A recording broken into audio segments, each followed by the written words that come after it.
Oke, Assalamualaikum warahmatullahi wabarakatuh. Teman-teman semua, kita akan eh, bedah buku sore ini. Nah, itu dia sudah datang, Mas Andranya.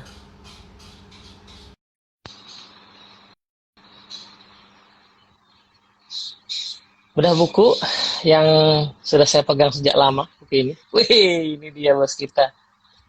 Halo Assalamualaikum. Mas, Waalaikumsalam Wih, warahmatullahi wabarakatuh. nah, tadi udah ada yang nanya Mas bukunya beli di mana? Itu di belakangnya ada tuh ya. Belakangnya, silakan lihat. Belakangnya ada langsung. Oh, udah mulai dari tadi ya? Oh, Keren, keren jam 4. enggak. Tadi ada yang nanya apa pakai DM tadi. Ah ya, siap, Nanya, siap, siap. luar biasa. Oke, baik teman-teman semua. Assalamualaikum warahmatullahi wabarakatuh. Waalaikumsalam Eh, warahmatullahi wabarakatuh.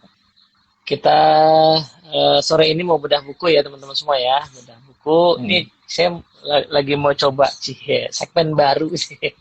Jadi bedah buku sahabat. Kebetulan kemarin pas habis beres-beres buku ini, itu ternyata buku yang ditulis oleh teman-teman yang aku kenal secara langsung itu lumayan ya. Jadi hampir ada Hmm. satu baris, kira-kira hampir setengah baris lah dari satu rak itu. Nah, salah satunya buku ini. Nah, jadi kita mau bedah buku ini, kebetulan penulisnya gampang dihubungi gitu ya, dan kayaknya jadwalnya lagi lowong gitu. Siap, siap. Karena kalau Karena kalau di luar baris masa lain, banyak, Hah? baris Ini lainnya kelihatannya buku-buku luar negeri semua ya. itu susah dihubungi tuh maksudnya. Susah dihubungi. Karena bukunya rata-rata 90% buku luar negeri itu pasti. Dan belum jadi teman mas, jadi nggak bisa masuk program bedah buku sahabat itu nggak bisa. Siap, siap. Oke, baik. Nah, jadi lagi saya coba propose nih waktu-waktunya buat teman-teman yang lain yang sudah nulis buku dan Hmm. mau dibedah bareng-bareng. Nah, ini hari ini kita mau ngobrol sama Mas Andre Donata, bukunya judulnya Design Your Hope. Nah, tadi ada yang komen Hmm. nih Mas, Hope-nya nih hanya mirip Kope. Ya, kebetulan pemilik Kope itu satu kafe di Jakarta Timur, Mbak Ranti itu Ah, komen tadi, kok mirip Kope ya? Ya, bukan Hope, Hope, Hope. Jangan salah fokus ya. Oke, hmm. Mas Andra, Ya, ini buku pertama atau buku berapa? Kayaknya bukan ya. kalau bukan kedua ini Mas. Kedua ya, luar biasa. Ya. Jadi buku kedua, tapi yang ditulis sendiri kayaknya ya. Yes, kalau tulis sendiri ini buku Nah, pertama. Mm-mm. oke. Boleh Mas, kita cerita-cerita dulu. Kan kalau nggak Mm-mm. salah ya, buku ini terbit kalau tak lihat di tahun terbitnya itu tahun 2018. 18. Nah, iya kan, padahal Mas Andra itu waktu itu pernah sharing eh, di NLP Talks itu sebelum 2018 tuh, 2014 kalau nggak salah sih. Tuh, tuh. Nah, itu Cukup berarti lama ini, Mas. iya cukup 2016, lama. sorry. Boleh 16 ya? 2016 kalau. Ya. Nah, boleh cerita dulu Mas, kira-kira perjalanan buku ini tuh bagaimana sebenarnya? Ya, kalau kata orang bikin buku itu gampang, nulis itu cepat gitu ya. Itu tidak Hmm. terbukti oleh saya. Gitu. Jadi inisiasi awalnya 2015, Mas. Inisiasi awalnya. Hmm, Tapi buku ini baru terbit tahun 2018. Jadi saya bikin buku itu 3 tahun gitu. tiga Kenapa? Karena tahun. ya buku ini sangat spesial buat saya karena ini pertama kalinya yang ditulis dengan isi pikiran saya sendiri dan Hmm. saya penulis tunggalnya di sana. Kalau buku sebelumnya itu malah Hmm. paling cepat 24 jam, Mas. Gitu. Karena ditulis oleh 33 trainer yang itu jadi satu Hmm. buku namanya Sukses Mulia It's My Life. Itu satu Hmm. trainer menulis hanya 1 jam. 24 jam maksimal itu buku udah terbit, Mas. Jadi kita Wih, nulis, rekor ya. iya, kita nulis pagi udah dapat rekor memang, Hmm. dapat rekor dari Museum Rekor Indonesia. Kita Hmm. dikasih waktu dari 00 sampai 00 itu dari mulai store artikel sampai buku itu sudah ada di tangan orang.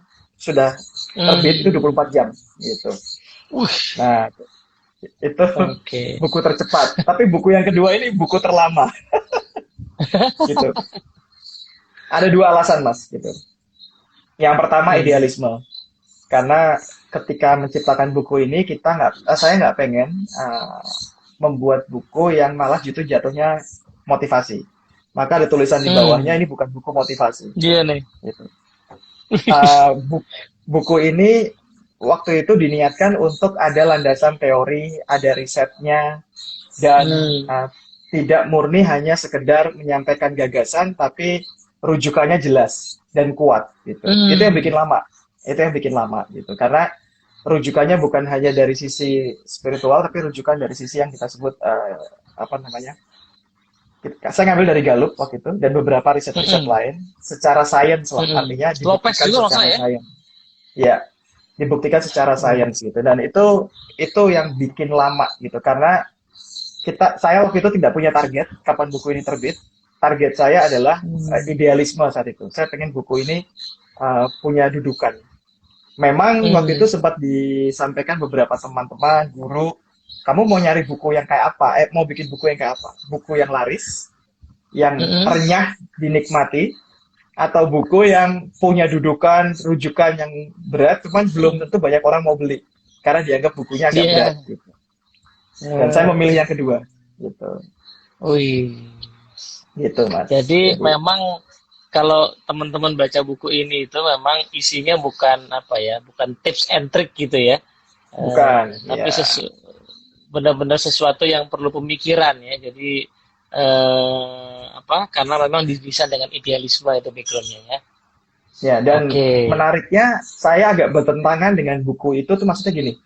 eh, Kalau dilihat dari kalimat tulisannya, terus kemudian angle yang digunakan, Hmm. buku ini terkesan nembaknya bukan di feeling malah. Ya, Hmm. nembaknya di logika, mikir gitu. Hmm. Padahal saya orang feeling katanya, gitu.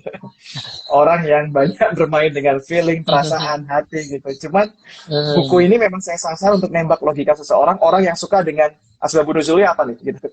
Orang yang suka dengan ini lu ngomong begini apa dasarnya gitu dan bermain logika Hmm. itu yang kemudian membuat buku ini cukup lama gitu. Makanya waktu itu Hmm. dites dulu dan menariknya tes pertamanya itu adalah NLP Talk itu. Oh serius itu?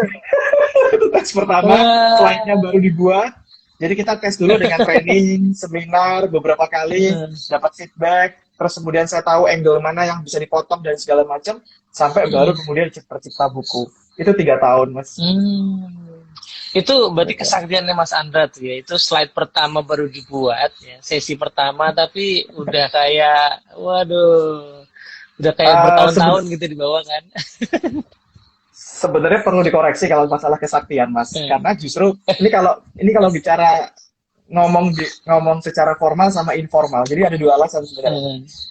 Kalau secara formal, jawabannya tadi itu. Buku ini Hmm. perlu dudukan riset yang membuat itu agak lama. Tapi itu sebenarnya hanya Hmm. pembenaran saya sih, Mas. Gitu. Uh, Hmm. ada alasan informal. Apa tuh? Alasan informalnya adalah bahwa konon katanya orang yang Hmm. mau bikin buku itu akan diuji oleh isi tulisannya sendiri. Gitu. Jadi saya Hmm. sempat diuji dalam kurang lebih 2 tahun. Hope saya turun, Hmm. Mas. Gitu. Jadi Justru pas lagi mendalami. pas lagi mendalami. Justru Oh. malah saya lagi mengalami goncangan hope, turun, yang Hmm. membuat saya nggak yakin apakah buku ini bisa terbit atau tidak. Itu 2 tahun sendiri. Jadi kurang lebih Hmm. yang setahun itu riset, Hmm. semangat dan lain Hmm. sebagainya. 2 tahun itu berhenti, Mas. Gitu. Karena hope Oh saya turun gitu. banget. Vakum gitu ya. Gitu. Vakum gitu. Penelusurannya vakum gitu. Bukan hanya vakum, tapi energi Hmm. untuk bikin buku itu hilang. Gitu. Oke. Jadi Nah, hope level saya malah turun. wah ini mengerikan ya. Kalau kita dapat Iya, dalam sesuatu bisa mengerikan begini ya. Tapi terus baliknya betul. gimana? Akhirnya tertuntaskan gitu. Tentu segala sesuatu pasti ada momentum gitu. Hmm. Nah, kalau dilihat dari teori motivasi kan orang itu ada yang toward to, mengejar sesuatu, ada Hmm. yang away from gitu ya. Hmm. Ingin meninggalkan sesuatu. Nah, saya waktu itu ada challenge dari komunitas grup Tempa gitu ya. Saya kan mentor di Hmm. grup Tempa itu, program Tempa. Kita waktu itu punya halo sayang. Halo. Iya, nanti buka puasanya masih sebentar lagi ya. Uh, nanyain lama gitu. Nah, waktu itu di program tempat itu kita punya program untuk 55 trainer harus dalam waktu 5 bulan tercipta 55 buku gitu. Hmm. Gitu. Dan modelnya dibikin kayak semacam grup, yang artinya kalau ada Hmm. satu grup gagal ngirim artikel 1 hari 4 halaman, maka Hmm. 5 grup itu satu grup itu akan diskualifikasi. Nah, Wow. jadi waktu itu dorongan saya membuat buku ini bukan terciptanya buku, cuman saya nggak pengen Hmm. teman-teman saya keluar gara-gara saya. Ah, oke, oke, oke. Well, that's not the story ya. Menarik banget tuh. Yes, yes, yes. Hmm. Dan itu Jadi momentum ada itu yang ada. membuat akhirnya saya belajar, iya, Hmm. jadi belajar sesuatu bahwa nanti di dalam buku itu juga saya ceritakan bahwa tiap orang itu Hmm. stimulus hope levelnya beda-beda gitu. Itu Hmm. yang akhirnya membuat Stimulus buku hope ini level tercipta ya. lah. Gitu. Ya, Oke, jadi background teman-teman ya, kalau Anda punya buku ini buku legend berarti ya, perjuangannya berat ya, sampai kehilangan harapan padahal buku tentang harapan ya. Ya, yes. buku ini sudah terbit, sudah tahun 2018. Nah, kita pengen gali lebih dalam nih, Mas. Kira-kira sebenarnya tesisnya apa sih, Mas? Hope ini kenapa diangkat gitu? Ya, Kenapa iya, diangkat dan kenapa penting sampai ditelusuri segitunya gitu? iya, iya. Jadi sebenarnya kalau mau dicari mau dirunut backgroundnya panjang, mungkin bisa cerita Hmm. berjam-jam. Tapi intinya Hmm. adalah dulu tuh saya mau bikin buku public speaking, Mas. Gitu. Oh iya. Karena karena itu skill yang paling saya kuasai doang saat itu gitu. Itu kayaknya Saya lebih laku berpikir sih, Mas. saya pikir wah ini gue nguasain dan saya praktisi di situ Hmm. dan banyak share pengalaman yang mungkin bisa saya tuangkan. Tapi mentor saya Mas Indrawan Nugroho nge-challenge saya, kamu jangan bikin sesuatu atau bikin buku berdasarkan apa yang kamu ketahui sekarang. Tapi buatlah Hmm. sesuatu berdasarkan potensi yang akan kamu miliki di masa depan. Wah, itu challenging banget buat saya. Wah, wah Jadi, ini. apa yang kamu lihat in the future, apa yang kamu lihat nanti Mm-mm. kamu harapkan in the future, itu yang dipatok. Walaupun saat ini kamu mengatakan bahwa aku nggak punya resource-nya untuk itu. Gitu. Nah, Hmm. ketika di challenge untuk melakukan itu, challenge accepted gitu, saya ambil. Saya memilih harapan setelah Hmm. digali-gali karena uh, alasannya selalu sangat personal, Mas. Jadi buat saya membuat Hmm. buku ini bukan tentang jualan. Buat saya membuat buku ini bukan tentang apa ilmu yang lagi keren atau tren. Tapi Hmm. buat saya it's about personal gitu. Ibu saya almarhum itu meninggal masih muda banget. Umurnya 44 tahun. Hmm. Ya, Hmm. meninggal dalam kondisi yang sangat cepat yaitu serangan jantung. Dulu kondisi keluarga kami itu sangat terbatas, Mas. Jadi untuk bisa Hmm. menikmati layaknya orang, wah makan enak, pergi-pergi ke tempat enak, itu di Hmm. atas cukup itu saat itu kami kesulitan. Gitu. Nah, ibu Hmm. saya itu 2 minggu sebelum meninggal sempat nitipin pesan ke saya. Dia bilang gini, Hmm. dalam bahasa Jawa ya, nak, nek kowe sesok lulus, mamah melu kowe Hmm. yo. Gitu. Hmm. Mamah pengen urepe enak. Gitu. Hmm. Jadi waktu itu saya masih kuliah. Kalimat itu menjadi trigger buat saya yang membuat ibu saya itu fight melakukan apapun untuk hidupnya karena dia punya Hmm. harapan. Hmm. Dan buat saya itu cukup untuk membuat seseorang do something gitu. Itu kayak Hmm. ibarat mobil berarti itu bahan bakarnya gitu. Dan saya Hmm. tidak pengen bicara justru di ranah how to, teknis, Hmm. skill, tapi apa yang membuat seseorang akhirnya mempelajari how to gitu. Karena how to itu udah bertebaran di Hmm. mana-mana. Di zaman sekarang akses Hmm. terhadap how to itu udah sangat mudah. Bahkan kita nggak perlu lagi Hmm. tutor hanya untuk belajar bagaimana mengedit video. Hanya dari YouTube saya sudah bisa belajar Hmm. itu. Gitu. Tapi bagaimana kemudian menumbuhkan harapan agar orang mau untuk mengakses semua sumber daya itu, itu yang Hmm. perlu diangkat. Gitu. Jadi kalau secara pribadi, Hmm. alasan pribadinya adalah karena saya pengen menumbuhkan harapan ibu saya. Gitu. Jadi ada pengalaman tentang harapan ya, ada pengalaman tentang Sangat, apa yang sangat. diangkat di buku ini gitu ya. Ya. Karena Hmm. Oke. ibu sama bapak kan pegawai negeri biasa waktu itu dan Hmm. jabatannya biasa saja. Mereka itu seperti kayak seolah-olah bahwa ya seandainya kita bisa kayak orang-orang itu ya. Jadi saya melihatnya kayak mereka tuh orang nggak punya harapan gitu saat itu. Hmm. Mereka merasa kayak kita itu bukan orang kaya, kita itu hidup kayak Hmm. begini. Bu, kamu besok jangan seperti papa mama ya. Itu pesan-pesan itu Hmm. terlalu kuat gitu. Kamu Hmm. besok, Bu, jadilah orang yang bisa ngangkat harkat derajat martabat keluarga kita. Itu dari Hmm. kecil saya dapat itu terus soalnya gitu. Hmm. Sampai akhirnya saya menyadari bahwa apa yang mereka rasakan itu baru sekarang saya menyadari bahwa itu harus ada yang diperbaiki itu. Bukan kehidupannya Hmm. ternyata, tapi mindsetnya yang harus diperbaiki. Gitu. Hmm. Jadi salah satu yang membedakan harapan dengan lain adalah kalau dilihat dari kondisi bapak ibu saya, ayah ibu saya, seolah-olah mereka meletakkan harapan di anak-anaknya. Gitu. Dan mereka merasa Hmm. bahwa mereka tidak berdaya untuk bisa mengubah kondisi keluarga. Maka mereka berharap banget Hmm. anaknya bisa jadi seseorang gitu. Nah, itu yang akhirnya kemudian saya Oh. sadari di buku ini saya dalam tanda kutip ya, saya menemukan teori yang mendasari bahwa itu salah. Harapan itu bukan kayak begitu. Gitu. Hmm. Harapan itu sifatnya lebih aktif datang dari diri sendiri. Jadi harapan itu Hmm. bukan diletakkan di orang lain, tapi justru karena gue punya harapan, saya bisa Hmm. melihat segala sesuatunya lebih optimis. Gitu. Oh. Tapi Gitu. sebagian orang, Mas, menganggap ya tadi ya, harapan terhadap anak itu sendiri adalah sebuah harapan yang ada dalam dirinya. Gitu. Jadi Ya, harus seandainya kita bisa merekonstruksi kehidupan yang seperti itu ya, kita nggak mungkin kita akan coba ambilin lebih luas ya. Misalnya bapak ibu siapapun yang punya pola pikir demikian, ya, seandainya bisa ya, direkonstruksi maka sebaiknya bagaimana itu, Mas? ya. Harapannya itu. Justru ini yang menarik yang saya coba telusuri dan juga bahkan saya lakukan eksperimental, Mas, berkaitan dengan Hmm. konsep harapan yang selama ini dipahami orang gitu.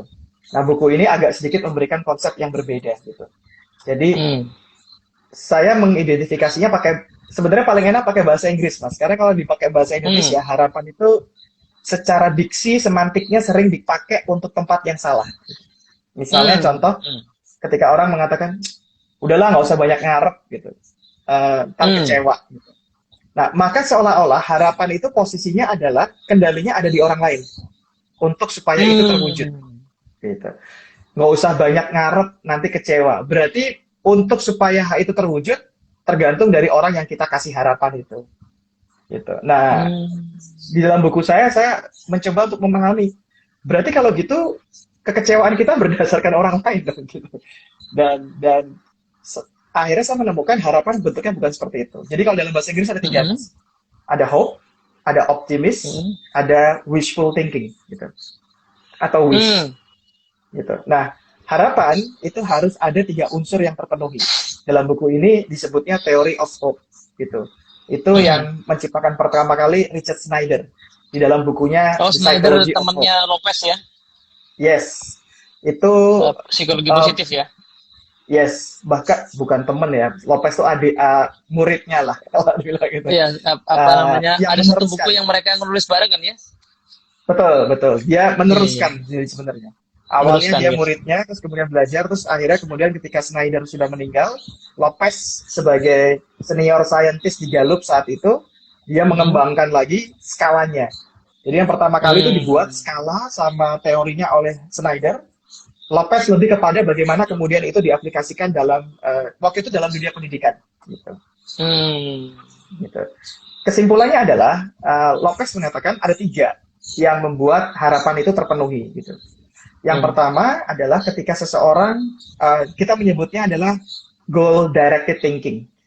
Ketika Hmm. seseorang meyakini bahwa apa yang ada di depan itu lebih baik daripada hari ini. Jadi bukan hanya Hmm. melihat, tapi meyakini bahwa apa yang di depan itu akan lebih baik daripada hari ini. Berapa banyak sekarang ini Hmm. orang di masa pandemi bahkan tidak yakin pandemi ini akan berakhir. Bahkan nggak yakin Hmm. bahwa badai pasti berlalu.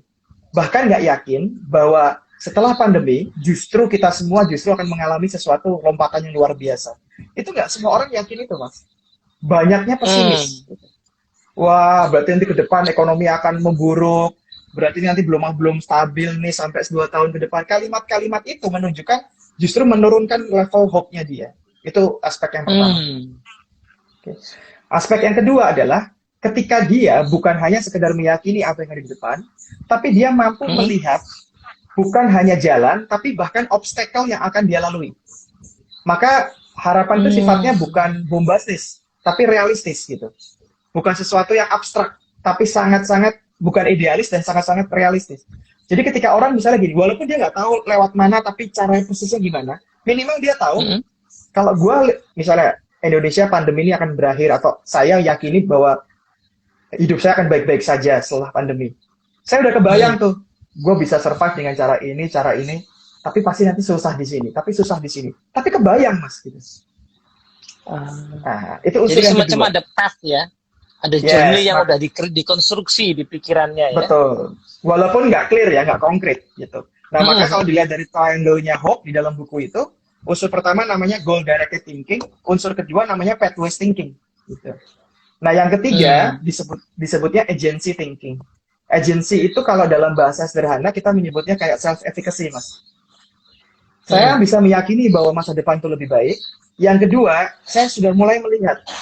Bukan yakin, tapi sekedar melihat bahwa there is a lot of ways, gitu. Nggak cuma satu jalan untuk mencapai ke sana, but there's also obstacle, gitu. Itu terasa, dan I can accept it, gitu.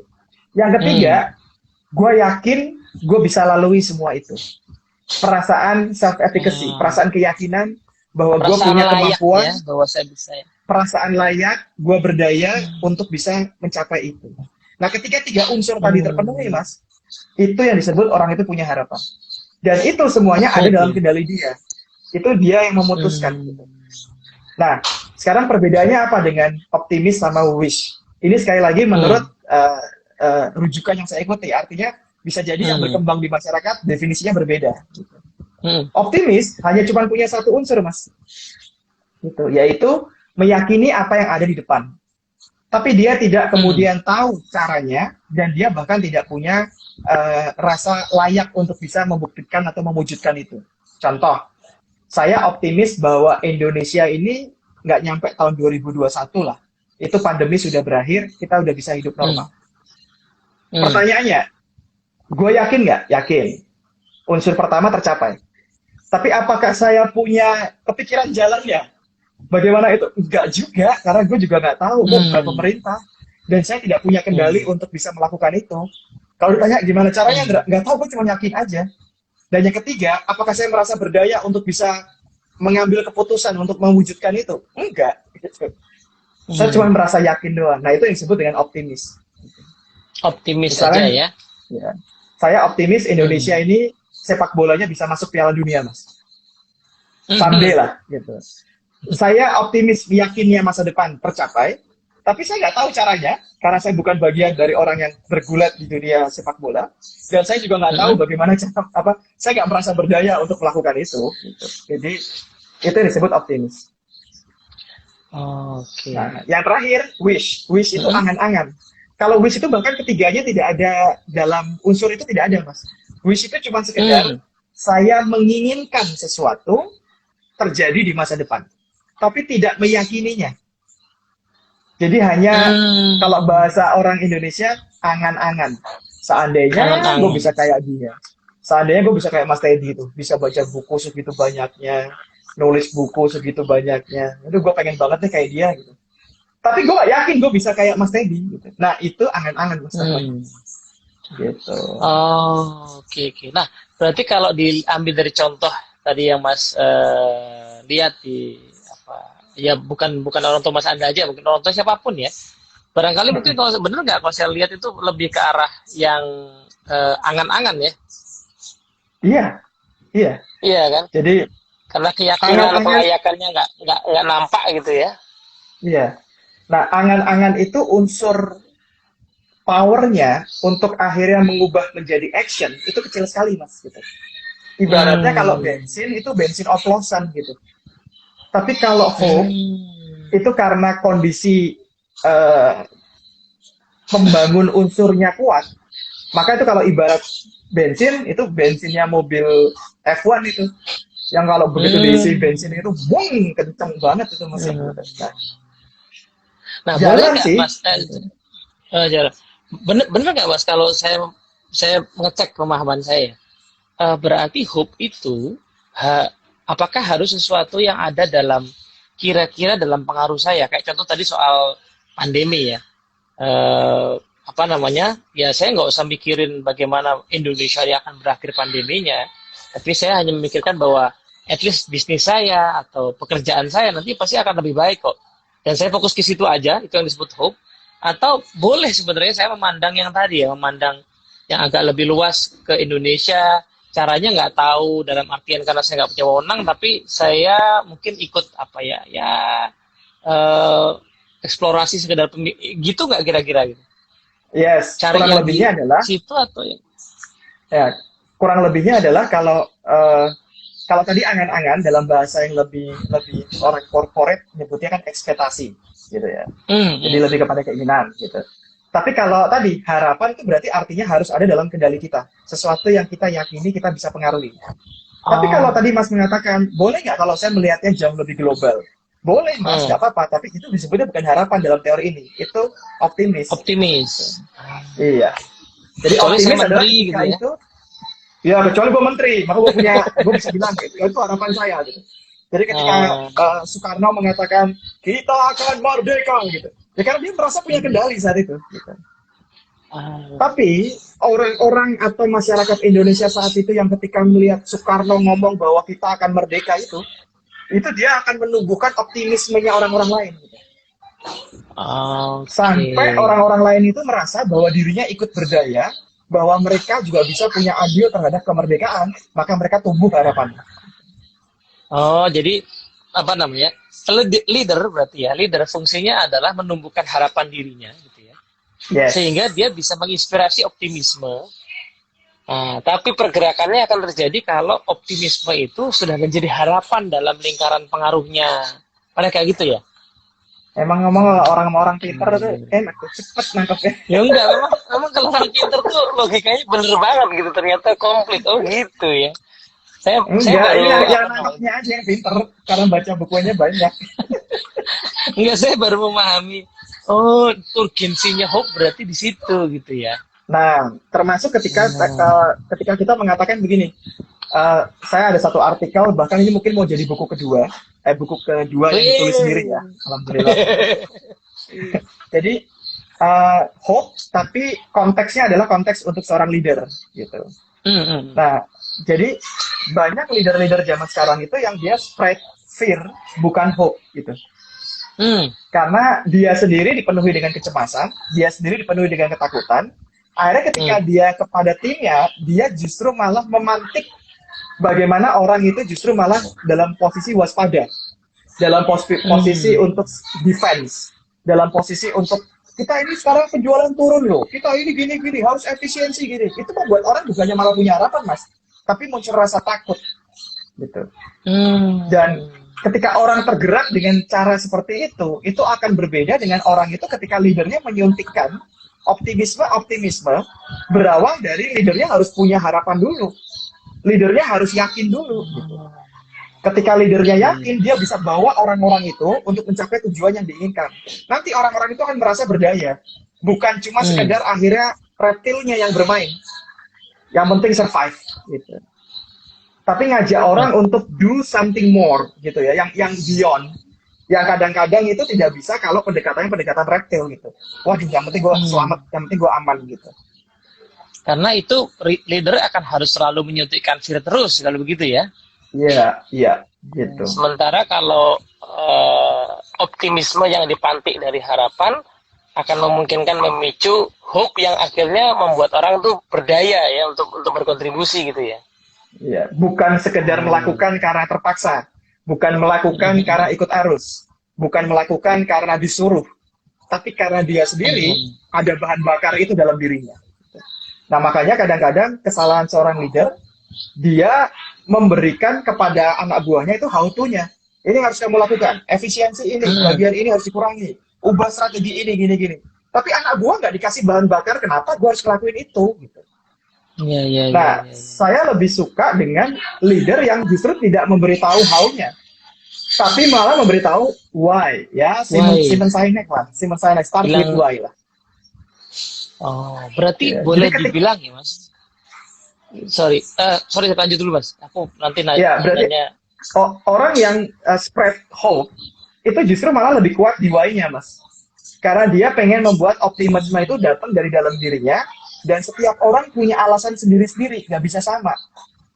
Tapi kalau leader itu Hmm, hanya menanamkan fear dan kemudian ini harus kamu lakukan, ini harus kamu lakukan, dianggap setiap orang itu kayak robot, sama gitu. hmm. Padahal kalau cuma Nah, why, tiap orang bisa tertrigger dengan cara masing-masing dan akhirnya punya alasan masing-masing untuk menciptakan how-nya masing-masing, Mas. ah, jadi gejala bisa dibilang ya mungkin ya, Mas. Gejala dari leader itu belum menginspirasi optimisme, Mm-mm. ya tim membernya itu geraknya tidak atas inisiatif sendiri gitu ya. Berarti Ah. kalau mesti disuruh-suruh terus gitu ya. Ah, Berarti dia ini tidak menarik. bergerak karena hope-nya, tapi dia bergerak Iya, karena iya. fear-nya kepada atasan. Fear-nya. Ya, dan ini kan masalahnya kan jadi lingkaran setan ya, Mas. Karena ketika tim member itu bergerak karena diawasi, kan jadinya leader itu repot ngawasi. Iya, Iya iya. kan? Dan dia nggak sempat mikir lebih jauh lagi karena dia harus mengawasi semua orang gitu. Ya, padahal Akhirnya kalau turun ke seandainya teknis. iya, ketika orang itu bisa bergerak sendiri dengan cara dan alasan masing-masing dari kita Mas Anda, mungkin dia jadi bisa melihat peluang-peluang yang belum kelihatan sekarang gitu. Iya. Nah, mutusnya gimana dong Mas kalau gitu? Kalau ini konteksnya leadership ya, hope ini Iya. kita pakai di leadership. Nanti buku keduanya ini kira-kira. Maka ya ini kurang lebih di buku kedua. Artinya berarti si leadernya yang Hmm, harus memiliki level hope yang tinggi dulu gitu. hmm, Bahkan di buku itu saya membuatnya hope itu malah bisa hmm, dikuantitatifkan gitu. Bisa diukur bahkan hmm, gitu. hmm, hmm, Dan hmm, dia bisa tahu mana aspek yang itu dia rendah atau lemah, disitulah dia hmm, perlu upaya untuk melatihnya sehingga nanti dia bisa kemudian menjadi pribadi yang selalu hope levelnya itu malah spread orang untuk itu. Kalau hope itu dalam kalimatnya Saint J. Lopez dia bilang itu seperti riak air gitu, Mas. Ketika hmm, satu orang punya harapan masuk ke dalam air, blung, itu akan blung, blung, bikin gelombang itu gitu. hmm. Nah, Jadi dia tugasnya menjatuhkan harapan itu gitu ya. ya, ya. Hmm, Dan akhirnya membuat gelombang riak yang semakin besar, semakin besar. Artinya, sederhananya gini, hmm, kalau saya bergaul sama orang-orang kayak Mas Teddy gini, orang yang optimis, positive thinking, orangnya berpikir ke depan, saya kebawa, Mas. Gitu. Tapi kalau saya bertemu dengan lingkungan yang isinya cuman nyalain pemerintah, isinya cuman hmm, ngeluh, isinya cuma mengatakan, payah nih hidup gue sekarang gini-gini. Saya ikutan juga, Mas. Gitu. Energi saya hmm, drain, burn out, gara-gara itu. Gitu. Makanya kenapa leader perlu justru malah yang diperlukan leader. Kalau leadernya saja sudah nggak punya hmm. harapan, anak buahnya mau kayak apa gitu. Berarti kalau Kayak ngambil contoh Mas yang tadi ya, kalau leader mau keluar dari situasi fear-nya sendiri, berarti dia mesti ganti pergaulan dulu ya. uh, pergaulan itu menstimulasi. Contohnya Hmm. gini, Mas. Tahu film Braveheart ya, film lama angkatan gue. Oh, si Mel itu Mel Gibson, Mel Gibson. Mel Gibson. Ya, Mel Gibson kan. Ah. Kalau kalau anak-anak sekarang mungkin nggak tahu film itu gitu. Tapi itu film dari menit pertama sampai terakhir itu diambil insight-nya banyak banget kan, Mas, gitu ya. Mas tahu persis film itu. Hmm. Itu kan ada momen di mana dia mukanya udah separuh tuh, dicat separuh mukanya, Hmm. dan Hmm. ketika semua timnya menyerah dan tidak mau Hmm. dalam posisi gugur, dia maju sendirian, dia naik Hmm. kudanya, dan dia ngadepin tanpa dia harus mempedulikan timnya di belakang ada atau enggak. Tapi justru Hmm. gara-gara dia maju itu, berani mati, ibaratnya dia mau berada di garda depan, akhirnya kan kemudian pada ngikut gitu.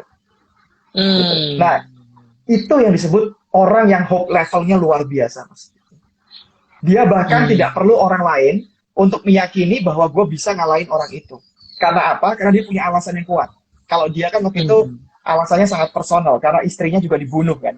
Ya, Dan ya, ya. bukan hanya istrinya, tapi dia merasakan ketidakadilan dari kerajaan Hmm. lain, dan dia ingin membasmi ketidakadilan itu. Gitu. Contoh kedua, Oke. gladiator. film Gladiator, mungkin Mas juga ingat. Oh, rasa kru. Russell Crowe itu keren banget. Itu orang-orang yang situasi lingkungannya tidak mendukung, orang-orang Hmm. meremehkan, orang-orang bahkan mengatakan kamu nggak akan bisa melawan orang itu, kamu nggak akan bisa. Tapi dia fight, dia maju, Mas gitu. Dan dia menginspirasi orang-orang lain untuk akhirnya berani melawan gitu. Hmm. Nah, itu disebut orang punya hope level yang tinggi. Oke. Oke. Nah, kalau Contoh buat Mas ketiga, Andra Mas. nih. Contoh Oh, ketiga. contoh gede. Oh ya, Contoh film ketiga. film lagi nih, film lagi. Ya, film. Tapi yang contoh ketiga ini yang lumayan dari kontranya. Kontranya itu apa? Hmm. Saya mau nanya dulu ke Mas Teddy. Joker itu menurut Mas Teddy punya hope nggak? Aku belum nonton ya film itu, Oh, Mas. belum nonton. Sorry. Ya. Saya Mas, Oke, pas mau nonton itu udah keburu habis Mas. oke. Sekarang DVD-nya udah ada kok. Bisa dibeli. Iya, iya, iya. Jadi, uh, saya mengatakan malah begini. Joker itu justru hope levelnya tinggi. Karena hope itu tidak selalu Hmm. positif. Hope itu bisa Oh ke arah gitu. negatif. Yes, gitu. Jadi Oh. misalnya gini, kalau saya ngambil contoh saya paling gampang selalu film Joker. Ketika Hmm. seseorang itu, Joker itu kan dulu, siapa sih nama aslinya sebelum dia jadi Joker tuh, nama orangnya aku lupa namanya. Si pria ini kan dia mengalami Hmm. gangguan jiwa. Karena dulunya diperlakukan buruk oleh ibunya gitu. Dan akhirnya Hmm. dia mengalami gangguan secara fisik juga. Dia sering tertawa lepas tanpa bisa terkendali gitu. Nah, Oh iya, iya, iya. sepanjang hidupnya dia tuh Arthur, sorry namanya Arthur. Sepanjang hidupnya Hmm. dia tuh dibully terus gitu. Dan dia saat itu udah kehilangan harapan banget bahwa dia bisa survive gitu. Tahu nggak Mas bahwa dia akhirnya harapannya Hmm. ini, saya agak bocorin sedikit ya, agak ini. Eh, dia dia itu harapannya muncul justru ketika dia berhasil membunuh Mas. Hmm. Ketika dia pertama kali nembak, dia dikasih pistol, dia pertama kali nembak orang yang ganggu dia merasa berdaya Mas. Gitu. Self Dia efficacy merasa yang muncul bahwa ya. self efficacy-nya muncul, dan kalau di video di film itu digambarkan dia nari-nari di toilet gitu. Dan dia merasa kembali Hmm. alive menjadi dirinya. Sehingga akhirnya dia bertransformasi menjadi Joker yang waktu itu mencoba untuk melawan ketidakadilan kota Gotham gitu.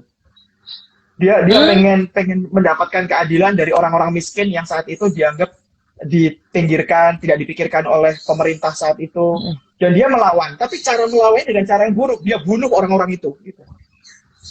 Dia bunuh Oh. orang-orang yang dianggap menyepelekan kaum miskin gitu.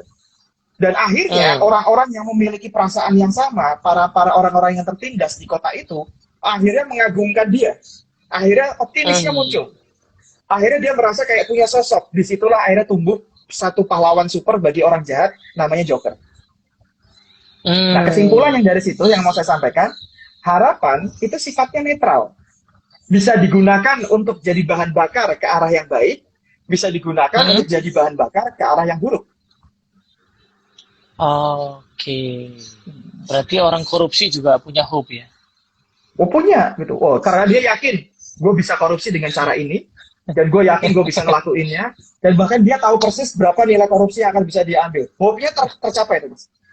Dan dia yakin Maka orang dia lain juga langsung akan memakluminya ya. iya, dia langsung action. Nah, itu artinya hope intinya adalah hanya dijadikan sebagai bahan bakar gitu. Tapi Hmm. Nah, kalau gitu frame-nya apa, destinasinya Mas? kemana? Ya, Frame-nya berarti apa? Destinasinya tuh berarti gimana dong?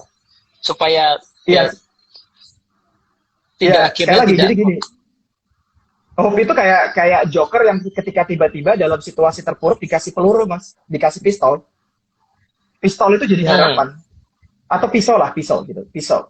Ada orang yang akhirnya begitu dikasih pisau, dia merasa bisa menggunakan pisau itu untuk melakukan masak, untuk bisa motong Hmm. pohon, untuk dia Hmm. bisa akhirnya produktif. Tapi ada yang akhirnya menggunakan pisau itu untuk bunuh orang, untuk supaya bisa minta Hmm. duit. Gitu. Jadi harapan itu kayak pisau. Pisau itu netral, Hmm. tapi orang akhirnya terstimulus untuk melakukan apa terhadap pisau itu bukan lagi di wilayah harapan, Mas. Apa tuh berarti wilayahnya, Mas? Supaya harapannya jadi energi yang bukan untuk keburukan. Ya, saya melihat ada satu level lagi kalau dalam bahasa di teman-teman neurosemantik itu di provokasi atau teman-teman yang itu di level meaningnya, Mas. Gitu. Harapan itu cuma sekedar menumbuhkan motivasi. Cuma sekedar untuk mengatakan, gue bisa keluar dari keadaan ini, dan gue yakin bahwa gue tidak perlu sampai harus bunuh diri, karena gue punya tujuan sekarang. Gitu. Tapi, harapan itu harus ditempel dengan unsur yang sifatnya meaning. Kalau bisa yang semakin spiritual itu, NLL lah gitu. Jadi, semakin dia berada di meaning yang tepat, ke arahnya apa yang bagus. Tapi kalau ketika meaning itu ditempel dalam posisi yang salah, ya arahnya juga buruk, Mas. Oke, berarti harapan sebagai energi itu perlu cantolan gitu mungkin ya? Iya, iya. Ya sama kayak inilah, Mas, bensin. Bensin kalau ditaruh doang begitu kan ya, itu bisa dipakai. Kalau dimasukin ke mobil jadi positif, Mas. Tapi kalau dibakar buat nyiram orang ya jadi jadi negatif. Itu berarti buku ketiga atau keempat tuh, Mas, yang soal arahnya kemana itu? Terima kasih sudah memantik optimisme saya. Oke, wah, ini keren banget, Mas. Berarti Hope ini bicara soal buku ini ya, berarti bicara soal orang yang saya soalnya baca kisahnya saya ingat waktu sesinya Mas Andra juga waktu di buku ini juga dibahas lagi, dibuka dengan kisah-kisah orang yang merasa perlu mengakhiri hidupnya, ya kan? Berarti harapan itu kan supaya orang jangan sampai ke sana ya, karena hidup itu bisa dipakai untuk melakukan sesuatu. Syaratnya 3 tadi ya. Kemudian cuman memang 3 ini sebenarnya masih isinya bisa netral, ya. Isinya bisa apa saja, bisa positif, bisa negatif. Nah, nanti kita perlu memilih berarti isinya mau dicantolin kemana, gitu kira-kira Mas ya? Iya, dan isi itu tergantung meaning yang dia tempel, Mas. Gitu. Ketika dia mampu menempel meaning yang bagus. Oh, monggo. Apakah seorang tetap harus memberi harapan kepada tim seandainya kondisi tidak kondusif, dalam kurung berbohong untuk memberi harapan? Nah, itu gimana, Mas? Nah, kata berbohong saja itu sudah tidak tepat sebenarnya. Gitu. Artinya dia sebenarnya hanya mengubah semantik untuk supaya orang merasa terstimulus dengan sesuatu, tapi berarti dirinya sendiri tidak meyakininya. Gitu. Itu saja sudah bukan harapan. Tapi ketika dia berbohong, dia cuma sekedar menggunakan topeng, pakai aktor tertentu, mengubah semantik tertentu, supaya orang teryakini, tapi dia sendiri nggak yakin. Dia sendiri meyakininya bahwa keadaan ini lagi guncang gini-gini gitu. Tapi kalau dia meyakini, nggak perlu berbohong, dari sorot mata saja orang bisa ikut menangkap Thomas. Energi, bagaimana orang itu kemudian ekspresi, bahasa tubuh. Orang yang punya harapan itu powerful sekali. Bahkan kalau dalam bahasa teorinya si V. Irvanto yang tentang karisma, itu karismanya kerasa sekali, Mas. Orang yang punya harapan itu karismanya kerasa sekali. Even ketika dia tidak berbicara. Jadi perbedaan tipisnya di tadi pertanyaan tadi adalah di apakah yang diucapkan itu diyakini ya? Iya. Ya, kalau kata berbohong saja berarti dia nggak meyakini. Iya, dianggap berbohong kan karena dia mengucapkan sesuatu belum terjadi, tapi dia nggak yakin, itu namanya bohong. Tapi kalau belum terjadi, cuman saya meyakini, bahkan saya mencari caranya supaya bisa ke sana, berarti itulah yang disebut sebagai harapan. Gitu ya. Betul, betul. Oke. Mantap. Nah, gimana Mas? Lanjut. Ya. Ada poin apa lagi? Yang tadi saya teringat ketika Mas mengangkat tentang saya membukanya dengan contoh orang-orang yang pengen mengakhiri hidupnya. Muncul sebuah pertanyaan penting sebenarnya gini. Apakah harapan itu hanya dimiliki oleh orang-orang yang secara kekayaan itu cukup? Apakah harapan itu juga bisa diproduksi lebih baik oleh orang-orang yang secara intelektualnya bagus? Dan apakah harapan itu lebih mudah muncul kepada orang-orang yang secara kesehatan baik?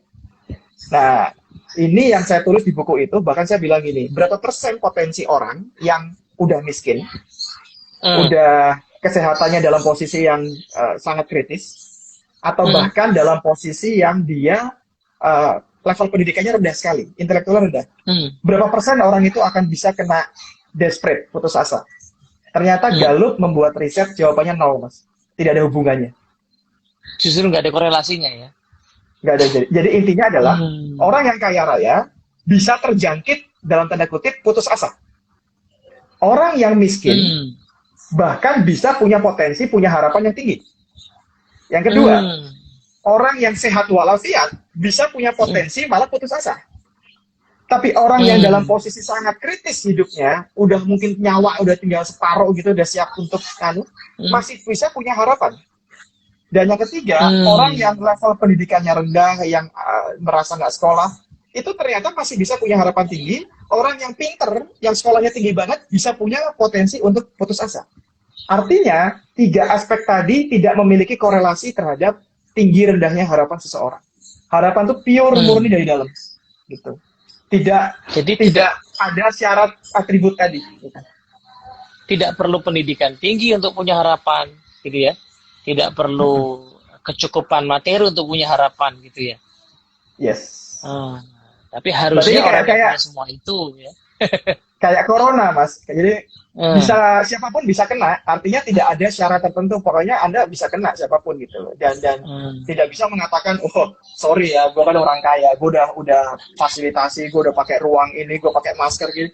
Belum tentu, Hmm. gitu, tetap aja. Iya, Nah iya, sama iya. harapan juga begitu. Ini belum tentu loh orang-orang yang malah justru sering interaksi, driver ojol, tukang Hmm. sampah, yang tiap hari malah nggak pakai ini, nggak cuci tangan, itu belum tentu malah nggak apa pasti kena loh. Banyak orang-orang kaya yang malah justru hebat-hebat kena loh malah gitu. Hmm. Hmm. Nah, harapan tuh kayak begitu, Mas. Oke, ini Mbak Rani Kusumah nanya, Mas, gimana caranya memelihara harapan? Udah punya, tapi dipeliharanya gimana? Ya, seperti yang tadi Mas, tinggal fokus ketiga unsur tadi. Bagaimana Hmm. kemudian dia terus menumbuhkan keyakinan ketika dia sedang mengalami situasi yang sulit, selalu yakin aja bahwa badai pasti berlalu.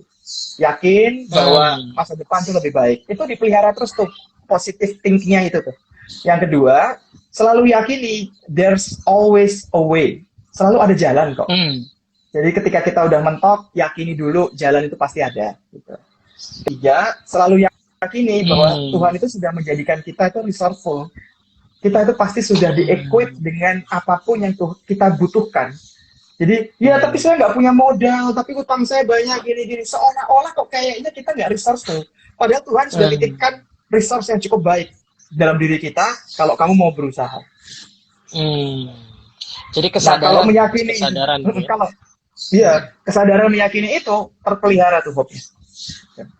Oke, thank you. Terjawab nih Mbak Rani ya. Ini pertanyaan lagi nih, Mas, apakah harapan punya korelasi dengan spiritual?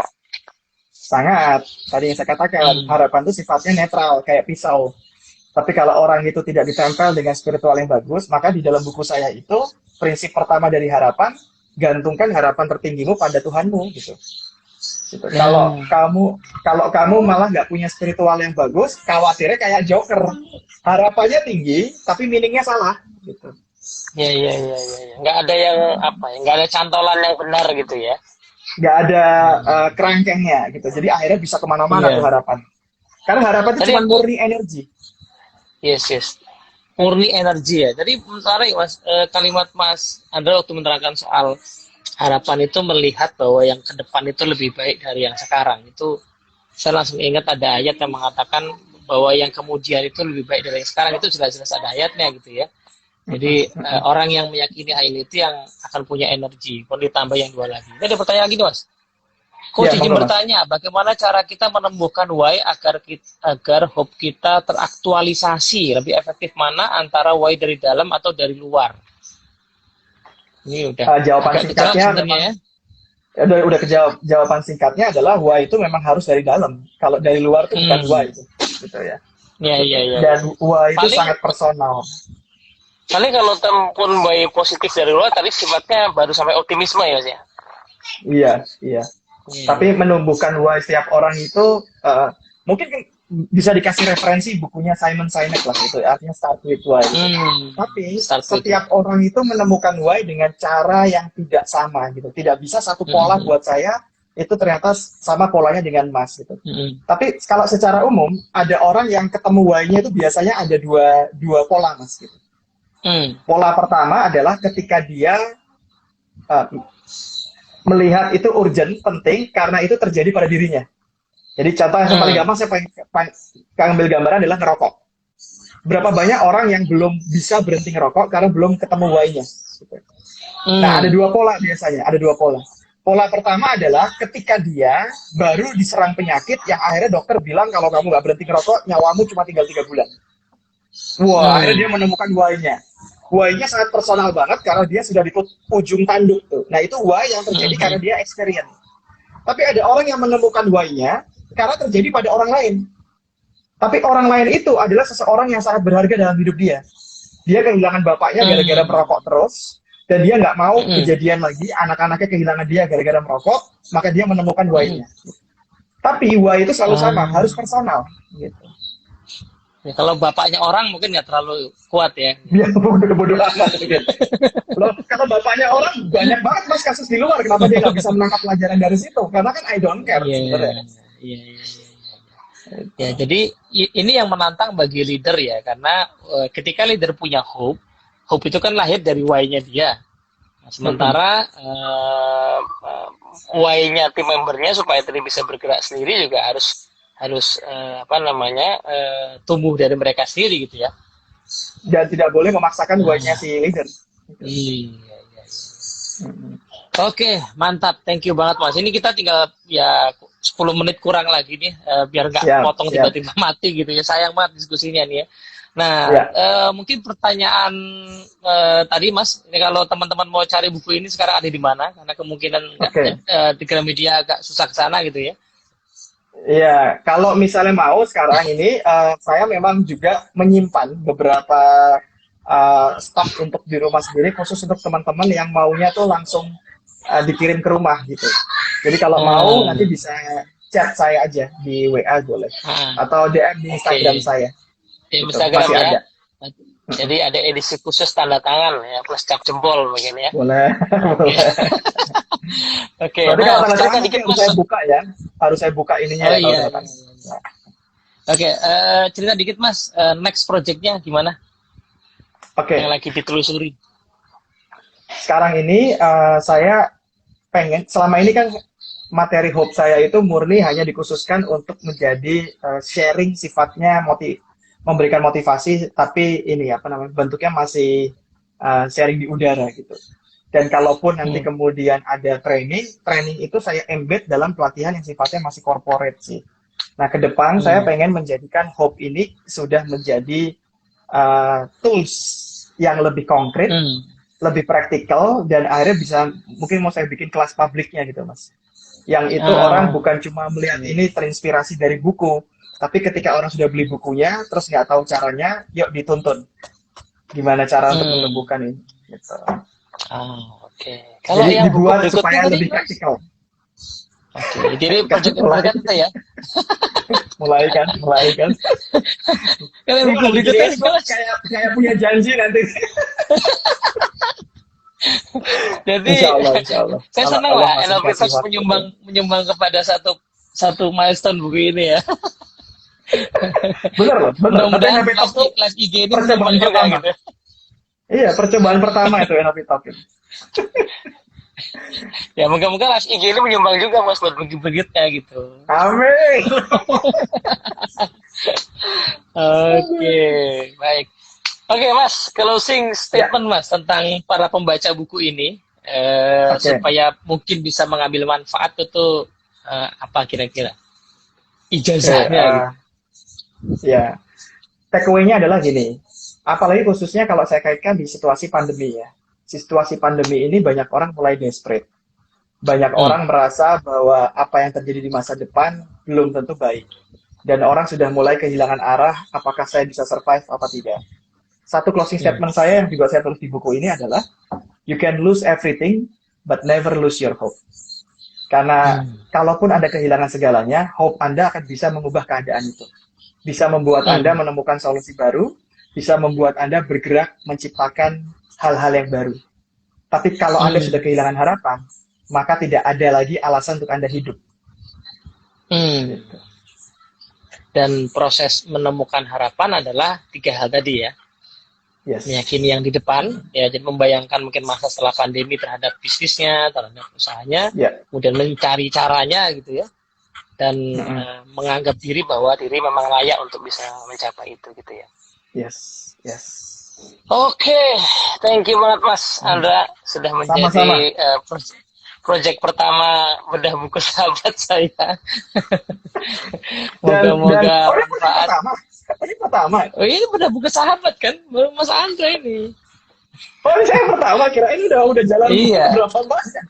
belum. Oke, Saya thank perlu you. yang powerful untuk memulai. Alah, alah.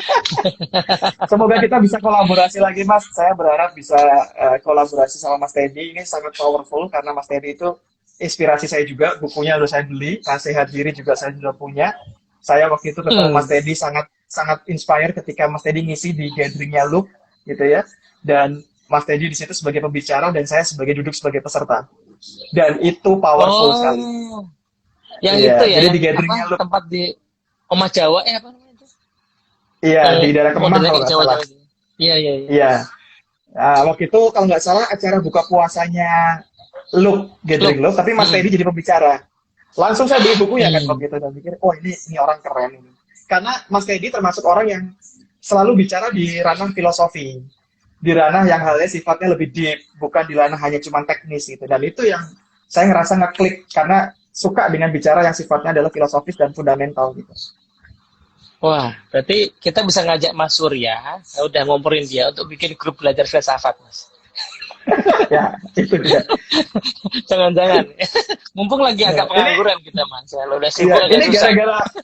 gara-gara Mas Teddy juga, saya akhirnya besok jadi kolaborasi sama Mas Andra Hanindyo, kakak kedua. Oh, yeah. Besok di IG Live, besok sore Asik, jam 4. mantap. Besok Andra dan Andra ya. Siap. Ya, Oke, teman-teman. Thank you banget sudah ikut sama-sama. berinteraksi. Thank you banget Mas Andra buat sudah bersedia sharing, dapetin bukunya, mumpung masih bisa dapat langsung tanda tangan penulisnya. Moga-moga manfaat. Sampai ketemu lagi di bedah buku sahabat berikutnya. Kita cari siapa yang udah ready ya. Oke, thank you Mas Andra. Siap. Assalamualaikum Terima warahmatullahi kasih. wabarakatuh. Waalaikumsalam warahmatullahi wabarakatuh.